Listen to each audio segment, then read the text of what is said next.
네, 우리 그 9월 달에 수련회를 갈까 합니다. 수련회. 그래서 미리 휴가를 하시든 휴가가 안 되면 퇴사를 하시면 되겠습니다. 네, 어쨌든 네, 각 나라를 보면 이제 우리 민족성이 다 있잖아요. 민족성이 있는데 이 한국이라는 그 민족은 참 신기한 민족이라고 세계에서도 그렇죠. 이 한국인의 주요한 특징이 있다면 쉽게 타오르는 그 냄비 근성. 여러분 예배 드릴 때는 그래 하다가 밖에 나가면 바로 식는 그거 있죠. 그 냄비 근성이 우리에게 있고요. 또 중요한 게 있다면 아주 도박성이 우리는 강한 민족입니다. 지금 제가 사실 매주 말해서 좀 그렇지만 우리는 대주식의 시대를 살고 있습니다, 여러분. 안 하고는 못 사는 그런 시대에 있습니다. 이 한국 사람들이 특히 요즘 미국 주식을 많이 하잖아요. 왜냐하면 미국 주식에는 그냥 시사상식적으로 들어보세요. 레버리지라고 해서 2배, 3배 상품들이 있어요. 그런 거, 이런 거죠. 특히 뭐 테슬라 같은 경우에 테슬라가 5% 오르면 이 레버리지 2배, 3배는 5% 오를 때 10% 혹은 15%가 오르는 그런 상품인 거예요. 근데 이 테슬라 2배 상품이 경우에는 전체 이게 주가 시가총액이 4조 원입니다. 4조 원인데 40%가 한국 사람입니다. 이 미국 주식이거든요. 미국 주식인데 이 레버리지 2배 상품 테슬라는 40%가 한국 사람이 들어가 있어요. 그리고 여러분 요즘 핫한 반도체 3배 레버리지가 있습니다. 반도체가 5% 오르면 얘는 15% 오르는 겁니다. 15%. 짜릿하죠? 시총이 14조 원입니다. 14조 원. 근데 20%가 한국 사람들입니다. 이게 미국 주식이에요. 근데 한국 사람이 이만큼 들고 있어요. 여러분은 뭐 어떻게 하시겠어요? 여러분이 만약에 한 100만 원, 뭐 1000만 원 있다. 근데 5%가 오르면 여러분이 50만 원, 뭐 5만 원을 먹고, 근데 레버리지 2배, 3배 넣으면 여러분 50만 원, 100만 원, 150만 원을 먹을 수 있습니다. 그럼 뭐 하시겠어요? 조용히는 3배 하겠죠? 이런 이제 자국 추구형들은 3배를 하고 안정형들은 그냥 뭐 본 상품을 삽니다. 2배가 저 같은 경우는 2배, 3배가 오르는데 왜 안 해? 우리 믿음 있잖아요. 죽으면 죽으리라. 믿음의 사람들은 3배, 4배 하는 거예요. 이렇게 저와 같은 생각이 드신다면 여러분은 한국 사람들입니다. 한 번 오르는 거 이건 좀 내가 마음에 차지 않아. 내 이 마음이 채워지지 않아. 그럼 여러분 한국 사람이에요. 그리고 또 우리가 민족이 가진 특징이 있다면 굉장히 종교적이라는 겁니다. 굉장히 종교적이라서 이 세상 우리 기독교를 봐도 세상 어느 기독교를 봐도 우리나라만큼 기도하는 교회가 없어요. 그래서 사실은 이렇게 한 번씩 생각해 보면 우리나라는 왜 이럴까라고 이제 생각해 보기도 하지만 우리나라 이 한국 교회에게 주신 하나님의 부르심, 그 부르심, 이 열방 안에서 부르심은 기도하고 중보하는 게 이 한국 교회의 부르심이 아닐까. 그런 민족성이 우리에게 있는 거죠. 이 영적인 걸 추구하는 민족입니다. 그래서 전 세계에 자칭 예수가 50명 정도 있거든요. 근데 놀랍게도 몇 명이 한국에 있을 것 같으세요? 40명이 한국에 있습니다. 이 좁은 땅덩어리, 그러니까 이 지구 면적 대비 0.15%밖에 안 되는 이 한반도에 80%의 예수가 우리 이제 한국 땅, 이 작은 한반도에 있다는 거죠. 그리고 이 이단들의 많은 그 비중이 있다면 종말론적 이단이라는 겁니다. 옛날에 그런 거 있었죠. 뭐 저희 세대는 아니겠지만 집단으로 휴거를 기다렸던 다미선교회라고 들어보셨어요? 이 방송사에서 이렇게 라이브 중계까지 했어요. 얘네 진짜 가나 안 가나? 가면 어떻게 가지? 카메라까지 둘러치고 그 교회 예배당을 이렇게 둘러쌌단 말이에요. 근데 뭐 결국은 가지 않았죠. 근데 여기 교주가 이장림이라는 분인데 1992년 생 있으세요? 뭐 없나? 92년 10월에 휴거가 있으니까 그 전에 성도들한테 이렇게 말한 거예요. 여러분 집 팔고 땅 팔고 냉장고 다 팔아서 헌금하라고 한 겁니다. 그게 이제 천국 이게 계좌에 이 교회에 넣으면 우리가 천국 가서 뭐 이렇게 된다 이런 개념이 좀 있겠죠. 그런데 이 참 나쁜 놈인 게 뭐냐면요. 92년에 휴거한다 그랬거든요. 92년에 세계가 끝난다. 근데 자기는 93년이죠. 그 다음에 만기되는 채권을 사놨어요. 이 성도들 돈을 가지고. 그러니까 지도 안 믿었던 거예요. 진짜 나쁜 놈이죠. 그래서 이런 이단이 있었고요. 또 여러분 좀 비극적인 사건, 오대양 사건이라고 있는데요. 이 경기도 용인의 공장에서 오대양이라는 주식회사가 있습니다. 근데 이 그 교주가 이 사업체를 마련한 겁니다. 그래서 여기서 32명이 집단 살자한 사건인데, 이제 휴거가 뭐 종말이 다 왔다. 이제 돈 필요 없다. 성도들 그러니까 어차피 갈 거니까 대출까지 다 받게 한 겁니다. 마이너스 대출 다 받게 한 거죠. 그러고 나서 그걸로 사업 확장하고 하다가 이제 빚더미가 이제 돌아오니까 성도들이 다 피신할 거 아니에요. 이 공장에 숨어가지고 이건 우리 종말론적 환란이다. 이러고 나서 집단 이렇게 서로 자녀를 이렇게 죽이고 집단 자살한 그런 사건입니다. 집단 살자. 자살이라고 하면 이렇게 안 되니까 해버렸네. 아무튼 이런 사건들 이후로 종말론의 이단에 대한 연구와 교육들이 많이 이루어졌습니다. 그런데 여전히 이 한국에서는 우리 종교성이 강한 민족이기 때문에 이런 이단들은 계속해서 이 풀뿌리처럼 제거되지 않고 있어요. 제가 청년 시절에 여러분 시대에 나름 영향을 많이 받았던 한 선교사님, 이게 일반인인데 여러분 주의할 것은 일반인인데 선교사는 좀 주의할 필요가 있습니다. 신학하지 않은 사람들.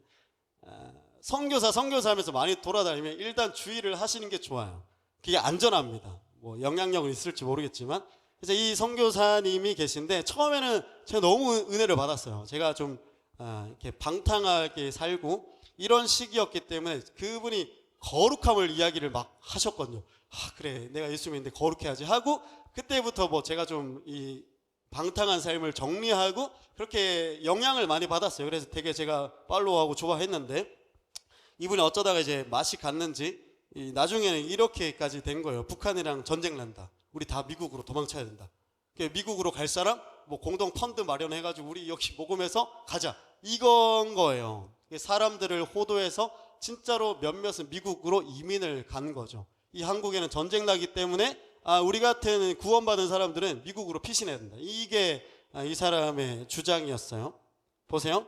우리 인간에게는 그런적인 불안이 있어요. 여러분 보세요. 여러분 취업을 준비하거나 뭐 결혼에 여러 가지 것들이 있는데 잘 안 되면 어때요? 내가 주일날 교회 안 가서 그런가? 헌금하지 않아서 그런가? 이런 거에 우리는 그런적인 불안이 있기 때문에 종교성에 휘둘릴 수밖에 없는 이 연약함이 있다는 말이에요. 그래서 종말이라고 하면 처음엔 뭔 개소리야 하다가 듣다 보면 빠져요. 왜냐하면 우리 삶이 늘 잘 나가는 게 아니잖아요. 그러니까 잘 되지 않는 그때, 뭔가 내가 이상한 것을 감지한 그때 주님이 다시 오신다. 종말이다. 인 죄의 대가야. 심판이야. 라고 하면 우리는 그렇게 호도돼서 빠질 수밖에 없는, 우리는 근원적인 불안을 가진 존재라는 거죠. 그래서 이런 인간의 근원적인 불안을 포획하는 것이 가장 좋은 종교적 수단이 바로 종말이라고 할 수 있어요. 그래서 오늘 본문은 이 종말론적, 특별히 이단들이 지금이 종말의 때다라고 말하는 징후들 있죠. 그게 오늘 성경에 우리가 읽었던 본문들입니다.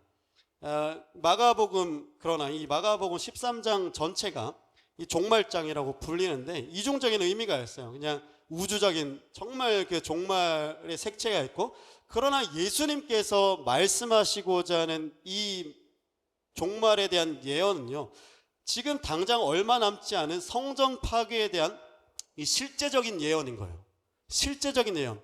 그냥 먼 미래에 올지 안 올지도 모르는 어떤 종말이 아니라 지금 당장 시대에 직면한 실제적인 종말, 성전 파괴라는 종말에 대한 예언이라고 보는 게 좀 건강한 관점입니다. 마가복음을 우리 벌써 세월이 이렇게 돼가지고 20번째 마가복음, 저는 이렇게 길게 할 줄 몰랐거든요.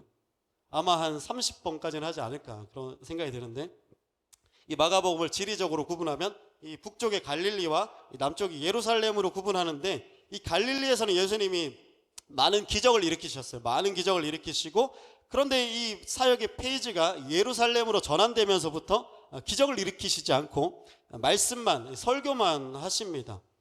왜냐하면 그냥 상식적으로 알아두시면 좋은 게, 사람은 눈에 보이는 기적과 표적의 시선을 다 빼앗기죠.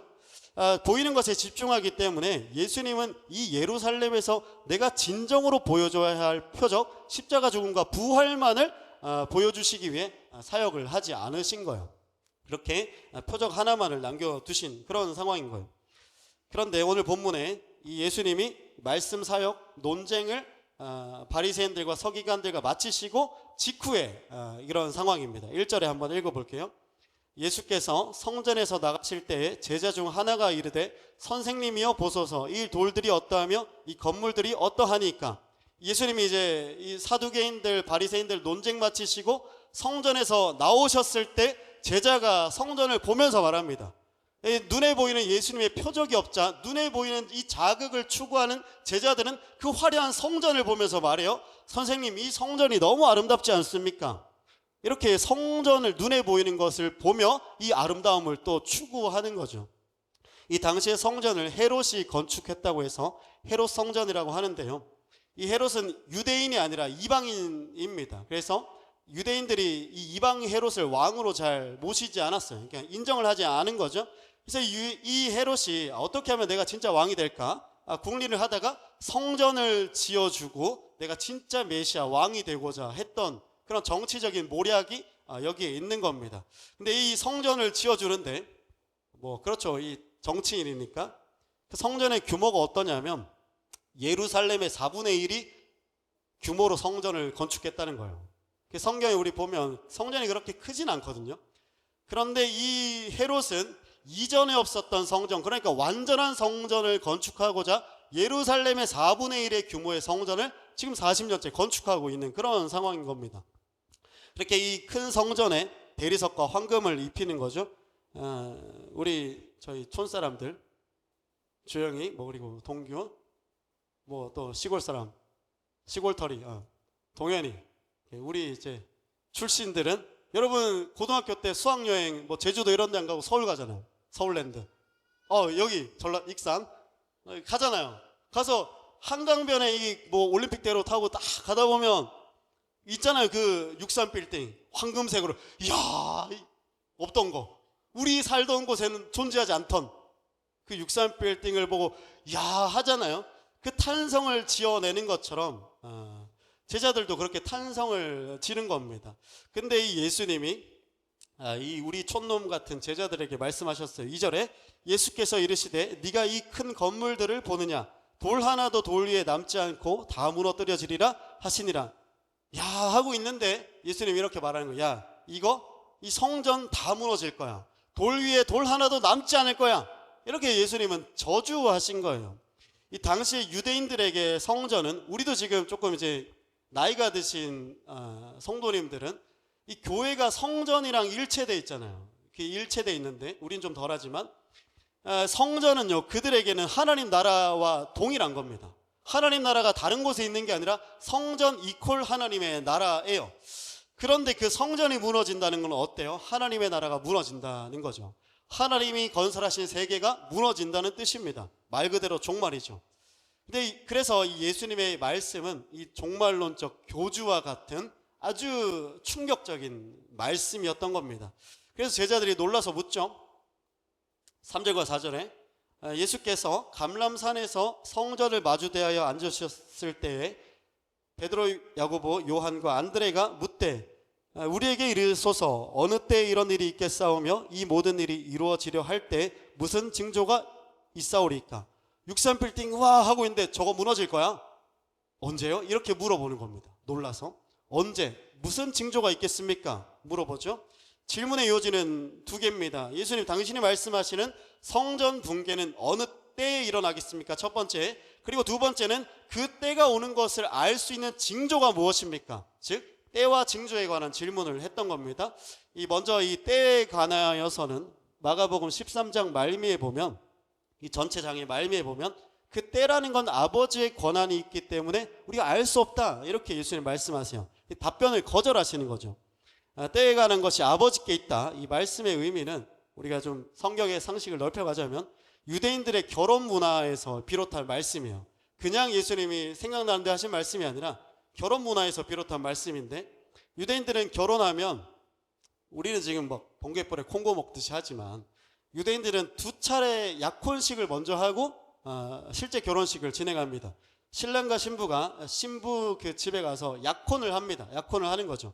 약혼을 하면 신랑이 그 신랑 집에 좀 너무 꼰스럽지만 신랑 집의 법도를 신부에게 가르쳐줘요. 그럼 신부는 1년 동안 신랑의 집에 법도를 교육받습니다.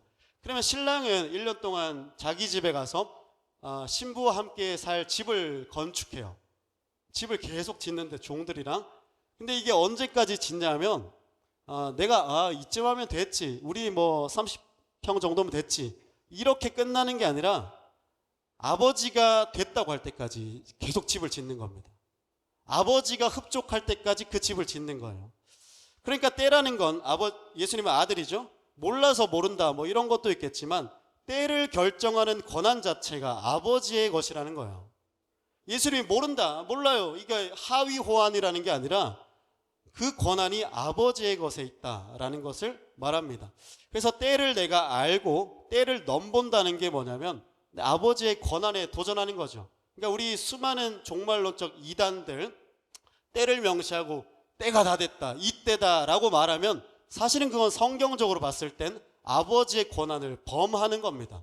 왜냐하면 그 권한은 아버지의 것이기 때문이죠. 그래서 우리가 유튜브 같은 데 보면 뭐 12월, 제 알고리즘이 타락하는 건지 모르겠지만 12월 전쟁 뭐 설, 뭐 6.25 때도 뭐 미사일 쐈다 뭐 이런 거 하잖아요. 이런 건 우리의 불안함을 포획하는, 그래서 사실 조회수 올리려고 하는 장사예요. 영적인 게 아니라 장사라는 거예요. 조회수 올리는 거죠. 왜냐하면 이 성경적으로 볼 때 종말의 때는 예수님도 몰라요. 그러니까 자칭 예수, 이 지구 대륙에 존재하는 50명의 자칭 예수들도 때를 몰라야 진짜 예수인 거예요. 예수님도 모른다고 했는데 자칭 예수가 때를 알면 그건 예수가 아닌 거죠. 그게 성경적이라는 거죠. 그래서 누가 다 됐다, 다 됐다 이러면 여러분 밥이 다 됐구나, 뭐 집에 갈 때 다 됐구나, 이렇게 여러분 생각하시면 됩니다. 그리고 종말에 관하여 우리가 말할 때 근거로 주장하는 본문이 바로 예수님 말씀하신 징조들인데, 많은 사람이 내 이름으로 와서 내가 그라하며 미혹할 것이다. 자칭 예수가 많아진다는 거죠. 이 한반도에 자칭 예수님이 40명 있으니까 지금이 진짜 말세다 이렇게 주장을 하는 거예요. 그리고 난리와 난리의 소문이 있다. 제가 오늘 너무 공부를 많이 하고 와가지고 이게 많은데 그냥 들어보세요 여러분. 공부를 너무 많이 해버렸어. 난리와 난리의 소문이 있다. 지금 부정선거 난리야 난리야. 지금 말세 때인가 봐, 진짜 말세인가 봐. 우리 또 이렇게 호들갑을 떨게 된단 말이에요. 그런데 사실은 예수님 당시에도 난린 거예요. 당시에 예수님 이후에 어떤 일이 있었냐면 헤롯 이 왕이죠. 여러분도 그 어디 유튜브나 여행 유튜브나 이런 거 보면 그 페트라라고 하는데 그 사막의 절벽 안에 갑자기 그 신전 같은 게 있는 거, 그 윈도우 배경화면에도 뜨는데, 아무튼 그게 있는데 그게 나바테아 왕국이란 말이에요. 그 헤롯과 나바테아가 이제 전쟁을 벌인다는 소문과 소문이 있는 거예요. 소문과 소문이. 조금만 더 말해도 돼요? 역사 재밌지 않아요? 이 왜 이 나바테아랑 헤롯이랑 싸우려고 하냐면 이 헤롯이라는 사람, 이 왕이 나바테아 공주랑 결혼을 했는데, 성경에 헤로디아 아시죠? 헤로디아? 이 헤로디아랑 결혼하고 싶어서 이 나바테아 공주를 추문을 일으켜서 집에 돌려보낸 거예요. 그러니까 이 나바테아 왕국의 왕이 화가 나가지고 이 헤롯과 전쟁을 한다. 이게 소문이었던 겁니다. 그리고 8절에 제가 공부한 걸 더 들어보세요. 민족과 민족, 나라와 나라가 대적한다. 이거는 전쟁이 날 때마다 여러분 막 러시아 전쟁, 뭐 이란 전쟁, 무슨 전쟁 날 때마다 썸네일 달고 나타나가지고 빨간 글씨에 이제 종말이 임박했다. 조회수 또 빨아먹으려고 하잖아요. 그런데 실제 이 예수님 이 세대 68년도에 네로가 죽고 나면서 제국이 분열하면서 내전이 일어납니다. 이게 예수님의 실제적인 예언인 거예요. 실제로 전쟁과 전쟁, 난리의 소문. 그리고 여러분 아시죠? 68년도에 이 난리와 난리, 민족과 민족, 나라가 대적하는 전쟁이 있고 70년에 성전이 붕괴되거든요. 그러니까 이 성전 붕괴에 대한 실제적인 예언인 겁니다. 바로 이 예수님의 말씀이에요. 그리고 여러분 또 지진 있다고 하죠? 지진. 여러분 종말론에 휘둘리지 않게 제가 계속 설명을 드리는데, 여러분 한 10몇 년 전에 말레이시아 쓰나미 있었죠. 엄청난 사건이었잖아요. 그리고 일본 대지진, 그때마다 이 선교사님들 타칭 선교사님들 종말이다, 때가 다 이르렀다, 그러고 나서는 막 그 썸네일 무서운 거 달고 이렇게 설교하는 거죠. 그 땅의 죄악 때문이다. 아니, 그 땅의 죄악, 우리 땅에도 죄악이 있잖아요. 그 땅의 죄악 때문에, 그 땅에 뭐 말레이시아의 그 이슬람인가? 이슬람이 98%라서 하나님이 심판하신 거다, 그런 예언을 하잖아요. 그리고 세월호 때 우리나라에 죄악이 있어가지고, 우리나라에 죄악이 있는데 그 왜 아이들이 죽나요? 그래서 이런 건 다 허상이고, 그리고 제가 또 공부를 했으니까 61년에 여러분 아시는 폼페이 지진이 일어나고요, 61년도에 에베소 소아시아의 지진이 있었고요, 사도행전에도 바울이 언급했던 지진, 그리고 67년에 예루살렘의 지진이 있습니다. 예수님은 실제적인, 추상적인 게 아니라 실제적인 성전 파괴 이전에 예언을 하신 거예요. 그래서 자칭 예수가 생기고 난리와 소문 그런 것들 있어도 그건 오늘날 이 말세라고 주장하는 어떤 주장들, 그런 선교사님들의 확신과는 달리 난리와 전쟁과 소문과 지진과 기근과 재난은 죄된 인류의 역사에 늘 있었던 일입니다. 늘 있었던 일. 그러니까 징조에 우리가 휘둘릴 필요가 없다. 우리에게 주신, 하나님께서 유일하게 주신 종말의 징조가 뭐냐? 우리가 예수 그리스도를 영접했고 그 성령이 우리에게 임한 것. 이래 종말의 때다. 그래 종말의 때가 지금이야. 성령 충만하고 내가 예수를 알게 됐을 때, 그때가 종말의 때인 거예요. 나는 종말을 향해 달려나가는 존재가 된 거죠.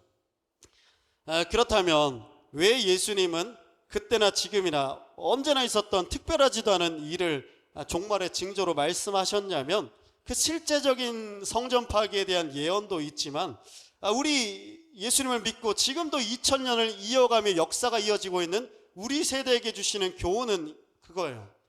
언제나 종말, 주님이 오실 수 있다는 것을 명심하며 살라는 거죠. 왜냐하면 그 징조는 그때도 있고 지금도 있으니까. 그 징조를 보며 오늘도 지금 주님이 오실 수 있음을 네가 명심하며 살라는 이야기예요.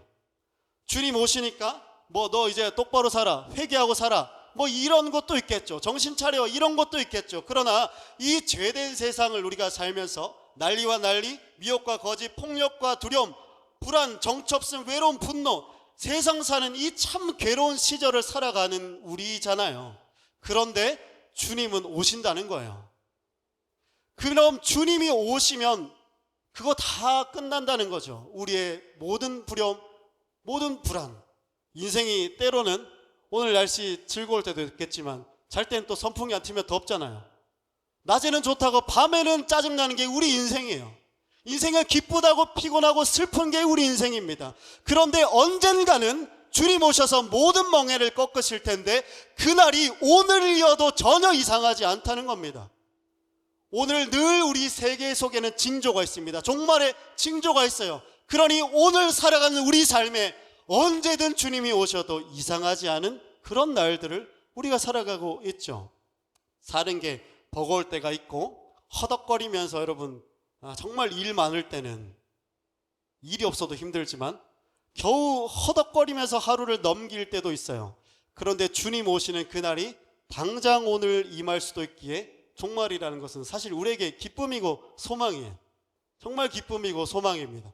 두려움이 결코 아니고, 내가 사랑하는 그 주님이 오시는데 두렵겠어요, 여러분? 기쁨인 거죠. 잔치와 완전한 그 하나님의 나라가 성취되는 좋은 날입니다. 그러니까 여러분, 우리가 신앙생활하며 명심할 것이 있다면, 우리의 믿음은 징조나 징조에 대한 두려움에 우리의 믿음이 세워지지 않는다는 겁니다.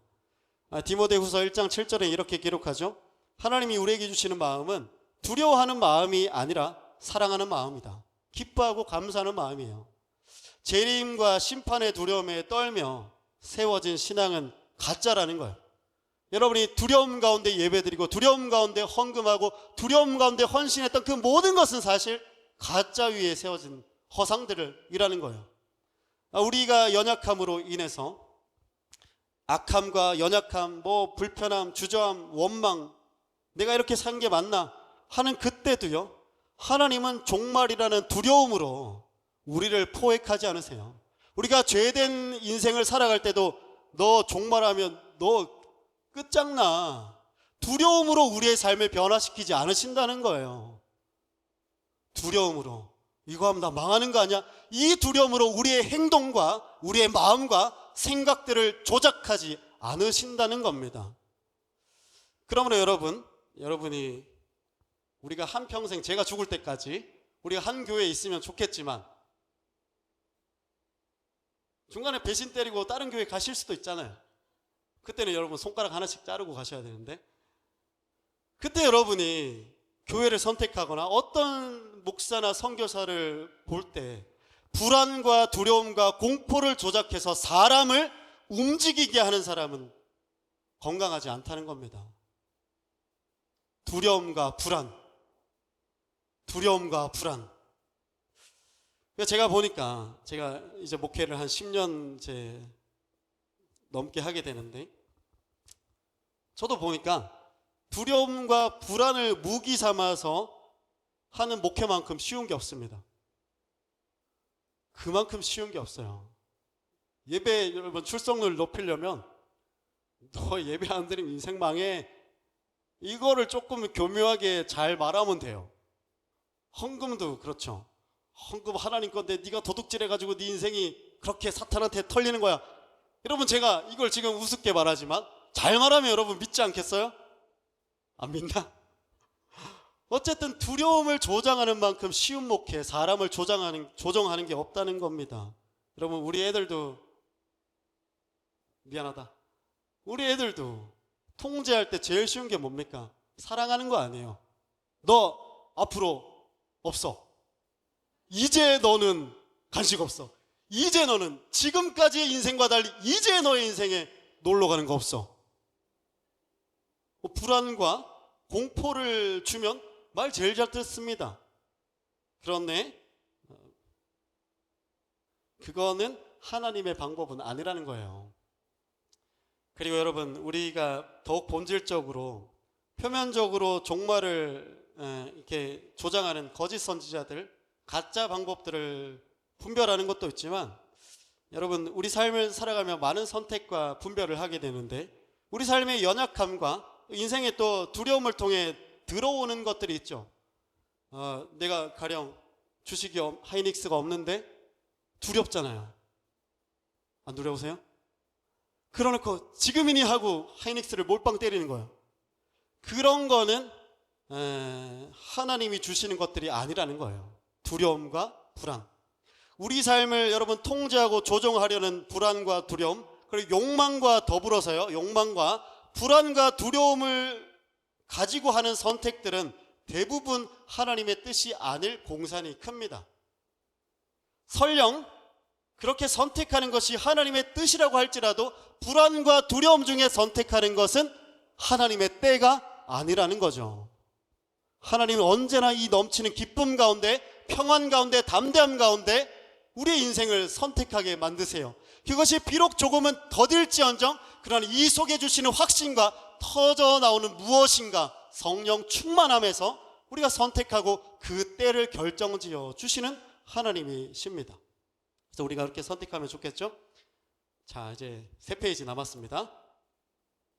아직 공부를 너무 많이 해왔는데, 오늘 본문에 보면 예수님이 성전에서 나오셨죠? 나오시고 또 어디로 가시냐면 감람산에 올라가서 이 성전을 마주 대하여 앉아서 말씀하셨다고 해요. 근데 이 장면이 에스겔서를 떠올리게 하는데, 에스겔에서 하나님의 영광이 성전에서 떠나지 않습니까? 아는 척 하세요. 그냥 성전에서 영광이 떠나는데 어디로 나가냐면 동쪽 감람산으로 영광이 떠나요. 그러니까 예수님은 지금 하나님의 본체 영광이신데 성전을 동쪽으로 떠나서 감람산에 가신 겁니다. 이 에스겔의 예언을 그대로 이제 성취하고 계시는 거죠. 그래서 이 성전을 마주 대하여, 이걸 원어로 보면 어떤 뉘앙스냐면 내가 이 예수님이 성전을 대적하여 서서 계시다는 겁니다. 성전을 대적해서. 그리고 아버지의 집이라고 했던 성전을 대적하시며 돌 위에 돌 하나도 남지 아니하리라. 대적하는 거죠. 그러니까 이 말은 저주입니다. 예수님이 성전을 저주하신 거예요. 왜냐하면 이 성전은 아버지의 집이 아니라 강도의 구렬이 됐기 때문이죠. 우리가 성전이잖아요. 아버지의 집이 아니라 강도의 구렬이 됐을 때 예수님은 우리를 대적하여서 돌 위에 돌 하나도 남지 않으리라 저주하신다는 거예요. 우리를 대적하신다는 거예요. 예수님 늘 우리와 함께 하신다. 오케이. 너 불안을 조정하나? 대적하여 우리를 대적하여 서서 우리 안에 있는 그 우상의 성전을 무너뜨리기를 주님은 예언하시고 선포하신다는 겁니다. 그런데 이 성전은요, 지위 고하를 막론하고 모든 백성들이 성전을 사랑했습니다. 선생님, 이 성전 참 아름답지 않아요? 눈에 보이기 참 좋았기 때문이죠. 그러므로 여러분, 성전이 상징하는 바는 우리가 눈을 두고 사랑하는 것들입니다. 제가 눈을 두고 사랑하는 것들, 내 딸들,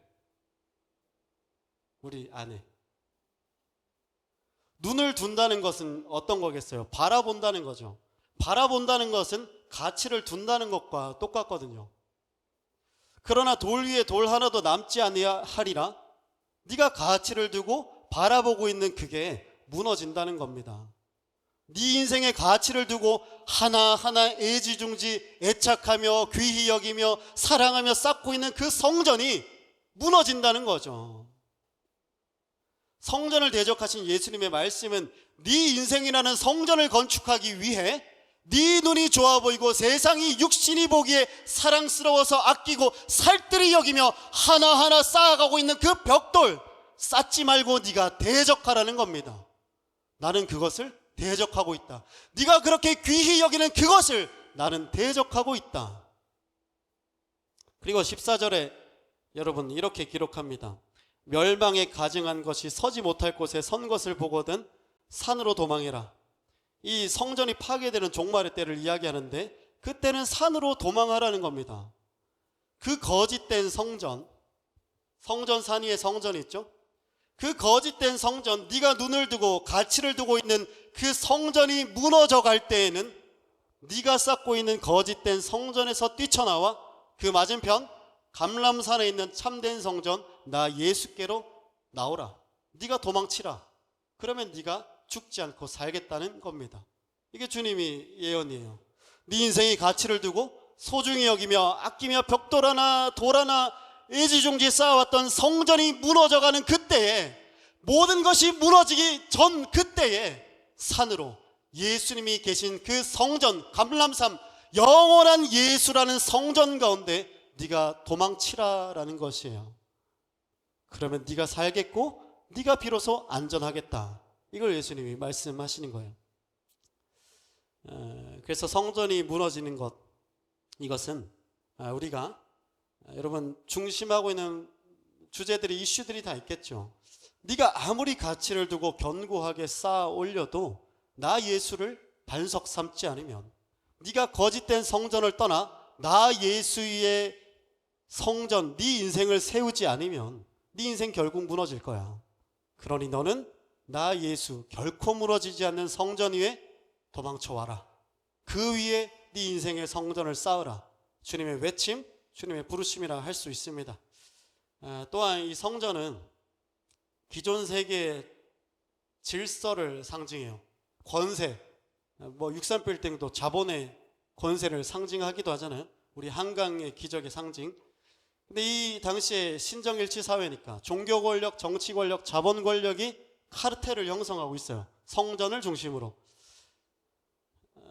근데 이 개인이 아무리 불평불만이 있어도, 이 개인이 아무리 목소리를 내도 깨지지가 않죠. 이 카르텔이라는 건. 우리가 큰 기업이나 혹은 우리가 정부에 대해서, 기업에 대해서 아무리 피켓 시위를 하고 해도 이 거대한 조직 카르텔은 꿈쩍하지 않습니다. 지나가기 때문이죠. 이 이스라엘에는요, 로마 속주기 때문에 많은 과세 세금 부담이 있었습니다. 근데 이 헤롯이 대형 성전을 건축하는데 이거 누구 돈으로 하겠습니까, 여러분? 누구 돈으로 하겠어요? 지 돈으로 하겠어요? 이 백성들의 돈으로 하는 거예요. 종교성을 가장해서 하나님의 성전을 건축한다. 헌금하세요. 아니, 꼭 나쁘다는 게 아니라, 이 헤롯이 그렇게 하고 있는 거죠. 그래서 여러분, 마가복음 12장의 마지막에 보면, 제가 설교하진 않았지만 가난한 과부가 2렙돈 헌금하는 그 장면이 나오죠. 이게 여러분 그래서 없는 중에 헌금하시는 분들이 계신데, 사실은 그런 믿음의 아름다운 스토리이기도 하지만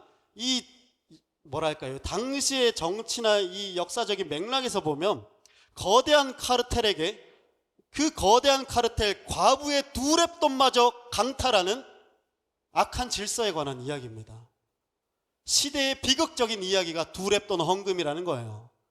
가난한 이 과부가 2렙돈, 자기 밥 한 끼 사 먹을 돈이 없는 이 2렙돈마저 강탈해가는 악한 질서에 대한 이야기인 거예요. 그래서 이 이야기도 보면요, 여러분 보시면 알겠지만 헌금함 앞에 서서 보고 계세요. 뭐겠어요? 이 헌금함을 대적하고 계시다는 거예요. 이 가난한 과부의 2렙돈마저 강탈해가는 이 악한 대적 질서에 대해서 예수님은 대적하고 계시다는 겁니다. 그러므로 예수님은 더 이상 이 헌금, 과부가 2렙돈마저 털리는 것을 보고 더 이상 두고 볼 수 없어 13장 오늘 1절에 성전을 뛰쳐나가신 겁니다. 더 이상 두고 볼 수가 없어서. 그리고 성전을 대적하여 저주하신 거죠.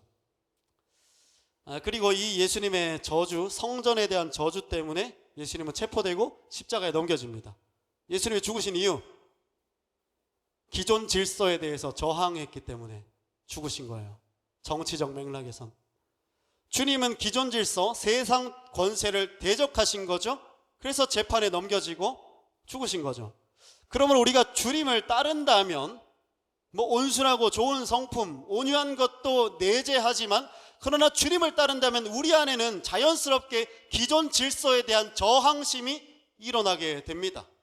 꼭 우리가 노조에 가입하거나 시위하는 자가 된다는 것이 아니고요, 이 세상의 신적 지위를 가진 자본의 시스템에 대해서, 능력주의, 성과주의에 대해서, 인습, 관습, 악습에 대해서, 세상이 말하는 성공주의에 대해서 사춘기도 아닌데 일종의 반항심이 생기는 거죠. 세상이 다 가는 그 길을 일종의 반항심이 생겨서 내가 대세를 거스를 수 없어 따라가고 있지만 그 속에 일종의 저항심, 이게 맞나? 내가 이렇게 살아가는 것이 맞나라는 저항심이 우리 속에 생기게 된다는 거예요. 그냥 이 세상의 대세의 흐름을 따르며 내가 마냥 행복하다면 그건 예수의 씨앗이, 저항심이 그 속에 없는 거죠. 여러분, 우리 신앙적으로는 이런 거 있겠죠. 야, 네 나이가 몇인데 네가 혹은 그 형편에, 그러나 하나님의 말씀과 부르심에 대해서, 말씀이 내 인생에 해석해주는 가치에 대해서 나의 나이와 나의 상황을 초월해서 나의 삶을 살아가는 것, 사실은 이게 저항이죠. 삶에 대해서 저항한 거예요. 저도 그렇죠. 너무 여러분 수십 번 우려먹지만 내 인생의 자랑 이것밖에 없습니다. 저도 여러분 개척하지 않고 제가 제 인생의 루트대로 따라 살아가도 돼요. 그 삶이 괜찮은 삶이에요, 나름. 그런데 제 안에는 뭔가 싫단 말이에요. 그렇게 사는 게. 그러니까 이렇게 사는 거죠. 여러분도 사실은 마찬가지입니다. 대형교회 있으면 여러분 얼마나 좋습니까? 헌금을 서야까지 시키잖아요. 헌금은 하나님의 믿음의 고백이기도 하지만 공동체에 대한 책임이다. 헌금을 강요하진 않지만 어쨌든 그런 거잖아요. 헌금도 옛날에 대형교회 있을 때는 헌금 안 해도 뭐 압니까? 햄버거 하나 더 사 먹을 수 있는데. 그리고 예산 빵빵하니까 수련회도 우리 여름에 지금 못 가잖아요. 여름 너무 비싸. 여름 너무 비싸잖아요. 비수기 때 가려고 하는 건데 좋은 예배당에 음향에 뭐 이거 여러분 깔 필요 있어요? 1시간 일찍 나와서? 없습니다. 그런데 불편한 이 자리 가운데 여러분 오신 거죠. 그게 여러분 일종의 이 시대 대세적 신앙 흐름에 대한 저항심이 일종의 다 있는 거예요. 그 속에 이 대세 흐름이 아니라 뭔가 내 인생에 하나님이 특별하게 역사하실 무엇인가를 찾고 싶다라는 마음이 여러분 속에 다 있겠죠. 맞죠? 이따 그래요 그냥. 재밌어 보여서 왔다. 그것도 사실은 일종의 세상에 대한 저항심이에요. 여러분 제가 보니까 개척교회도 자기 마음대로 올 수 있는 게 아니더라고요. 자기 마음대로 올 수가 없어요. 하나님이 불러주셔야 올 수 있더라고요. 여러분도 부르심 받은 겁니다. 이렇게 또 가스라이팅을 해서 못 나가게 하는 거죠. 여러분 속으시면 안 돼. 다 분별하셔야 됩니다. 그러므로 예수님을 따른다는 것 자체가 우리 인생의 기본적인 전제가 기존 질서에 대한 저항심이 좀 생겨요. 그래서 세상이 당연하게 말하는 관례에 대해서도 저항심이 좀 생기는 거죠. 내가 지금은 뭐 아무 힘이 없으니까 뭐 어떻게 반응할 수는 없지만 이 속에 이게 맞나라는 생각을 가지고 어떻게 이 세계를 변화시킬 수 있을까에 대한 기도와 연구 혹은 나의 삶의 부딪힘들이 생기겠죠. 그러므로 예수님을 따르면 필연적으로 그 인생은 상징적 의미에서 재판에 넘겨지는 인생이 됩니다. 세상이 또렷하게 보는 재판에 넘겨지는 인생이 돼요. 여러분 그런 것 있겠죠. 막 기도하고 막 예배하고 예수님 열심히 있는데 사람들이 여러분 인생을 본단 말이에요. 근데 그 인생이 잘 안 돼. 야, 예수 믿어도 잘 안 돼. 예수 믿는다고 되겠어? 그 인생이 재판장 위에 올라가진 거예요. 재판장 위에 모든 이들이 정죄하고 판단하고 비판하는 그 재판 위에 우리 인생은 세워져 있다는 뜻이죠. 9절에 이렇게 기록합니다. 너희는 스스로 조심하라. 사람들이 너희를 공회에 넘겨주겠고 너희를 회당에서 매질하겠으며 나로 말미암아 너희가 권력자들과 임금님들 앞에 서리니 이는 그들에게 증거가 되려 함이라.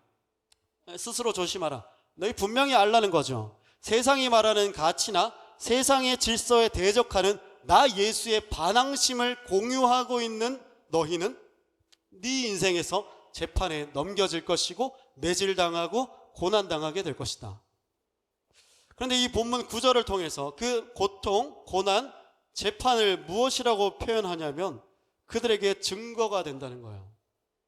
우리 인생이 세상에서 올려진 그 재판, 고난스러운 그 재판이 세상 사람들에 대해 무엇이 되냐면 예수에 대한 증언이 된다는 거죠. 재판은요, 제자들이 예수님에 대해서 충성스럽게 증언할 수 있는 기회요, 무대가 된다는 겁니다. 세상이 우리를 주목하며 저 인생 예수 믿고 어떻게 되나 보자. 예수 믿는다고 되겠어. 고난 가운데 빠져서 그래 예수 믿어도 안 돼. 수많은 세상의 눈치와 정죄감들이 있는 우리 삶의 재판장에서, 고난의 현장에서 그 고난의 현장이 도리어 주님을 충성스럽게 증언하는 무대가 된다는 거예요. 무엇인가 내 삶으로 증명해서가 아니라 그 재판장에 서 있는 자체가 이 세상에 대해서 예수님을 증언하는 무대가 된다는 겁니다. 예수님, 하나님이 마련하신 판이라는 거죠. 여러분, 예수님께서 재판, 이 빌라도의 재판에 넘겨지시고 십자가에 죽으시고 죽음 이후에 휘장이 찢어졌을 때 이 백부장이 뭐라고 하나요? 그는 참으로 하나님의 아들이로다. 로마 권력자의 입을 빌어서 이 죽은 예수가 하나님의 아들임, 성부 하나님의 영광임을 증언하게 되지 않습니까? 그러니까 예수의 십자가 고난은 분명히 치욕스럽고 수치스럽고 좌절스러운 것이었지만 예수님은 입 한마디 떼지 않았지만 그러나 남의 입을 빌어서 하나님의 영광이 그 재판장에서 증언됩니다. 우리의 삶으로 증명되는 게 아니라 이 세상이 우리의 고난받은 재판장 인생을 통해 하나님의 영광을 증언하신다는 거죠. 여러분, 우리는 믿지 않는 사람은 고통은 무용하고 악한 겁니다. 맞죠? 우리도 고통을 가급적 피하고 싶고, 그러나 우리 부름받은 그리스도인에게 고난, 힘듦 이런 것들은요, 주님의 영광을 충성스럽게 증언할 수 있는 무대 위에 내가 섰다라는 증거가 되겠죠. 그러니 그리스도인은요, 고난을 힘들죠. 그러나 그 고난을 통해 그가 바라는 것은 이 고난에 벗어나는 것이기도 하지만 이 고난을 통해 하나님께서 당신의 영광을 세상 가운데 증언하신다는 소망을 가져요. 내가 고난받는 만큼 이게 어떤 세상적 논리를 떠나서요, 이게 어떻게 풀려서 증언되겠지가 아니라 내가 고난받는 이 자체를 통해서 하나님의 영광이 발산되고 있음을, 어떤 원리가 아니라 고난의 신비로서 하나님의 영광이 세상에 증언되어지고 있다. 이게 우리가 고난의 신비고 고난의 영광이라고 할 수 있어요. 그리고 10절에서 이렇게 기록합니다. 복음이 만민에게 전파되어야 할 것이다. 이게 모든 민족에게 복음이 전파될 때 그냥 카운팅 하잖아요. 소수민족 몇 개가 남았다, 그래서 이거 다 하면 예수님 오신다, 이렇게도 하는데 그게 귀하지 않다는 게 아니라요, 다음부터 공부를 좀 덜 하겠습니다. 이 10절 위에 뭐가 있습니까? 9절 있죠. 10절 밑에는 11절 있죠. 9절은 이런 겁니다. 재판에 대한 내용이고 11절은 재판에서 증언할 말이에요. 그러니까 재판과 재판 사이에 있는 구절이 10절이에요. 그래서 복음이 만민에게 전파된다는 것은, 이 뜻은 우리가 다 알 수 없겠지만 우리가 경험하고 있는 삶의 재판과 이 고난, 이 불편한 것을 통해 복음이 만민에게 전파될 것이라는 겁니다. 우리가 전도지 나누고 뭘 하는 것을 통해서가 아니라 우리가 인생 중에 당하고 있는 고난을 통해 원리는 알 수 없지만 만민에게 복음이 전파된다는 것이에요. 그래서 우리가 고난 가운데서 취할 수 있는 모션이라는 것은 13절이죠. 끝까지 견디는 거예요. 다른 건 아니에요.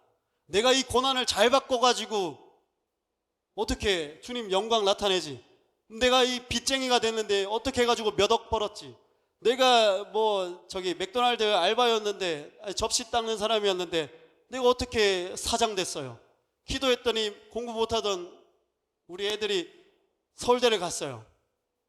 이런 것을 통해 간증이 되고 복음이 전파된다고 하겠지만 착각이죠. 너희가 나를 따름으로 인해 넘겨진 그 재판장, 그 고난이, 너희 인생에 있는 고난이 하나님을 충성스럽게 증언한다는 거예요.